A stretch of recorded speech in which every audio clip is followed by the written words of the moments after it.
નમસ્કાર, હું રાકેશ પંડ્યા. આપ નિહાળી રહ્યા છો અડીખમ ગુજરાત. ગુજરાત સરકાર દ્વારા રાજ્યના અંતરિયાળ વિસ્તારોમાં રહેતા વિદ્યાર્થીઓ કે જેઓ સરકારી શાળામાં અભ્યાસ કરતા હોય તેવા વિદ્યાર્થીઓને શાળાએ જવા અગવડ ના પડે અને વિદ્યાર્થીઓ અભ્યાસથી વંચિત ન રહી જાય અને ઉત્સાહભેર શાળાએ જાય તે માટે સમગ્ર શિક્ષા અંતર્ગત રાજ્યની ધોરણ 1થી 8ની સરકારી પ્રાથમિક અને ધોરણ 9થી 12ની સરકારી તેમજ અનુદાનિત માધ્યમિક અને ઉચ્ચતર માધ્યમિક શાળાઓમાં અભ્યાસ કરતા તમામ વિદ્યાર્થીઓ માટે મફત પરિવહન સુવિધા ઉપલબ્ધ કરવામાં આવી છે. જે અંતર્ગત મહીસાગર જિલ્લામાં પણ જિલ્લાના તમામ 6 તાલુકામાં સમગ્ર શિક્ષા અંતર્ગત ધોરણ 1થી 8ની સરકારી પ્રાથમિક શાળામાં અભ્યાસ કરતા 11,501 વિદ્યાર્થીઓ આ પરિવહન યોજનાનો લાભ લઈ શાળાએ જઈને શિક્ષણ મેળવી રહ્યા છે.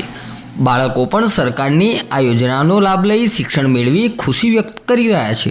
મારું નામ હેતલ છે. હું ધોરણ 8માં અભ્યાસ કરું છું. મારી સ્કૂલનું નામ ડોક્ટર પોલેટ સ્કૂલ છે. મને કાકા રોજ લેવા ગાડી આવે છે અને મૂકવાય આવે છે.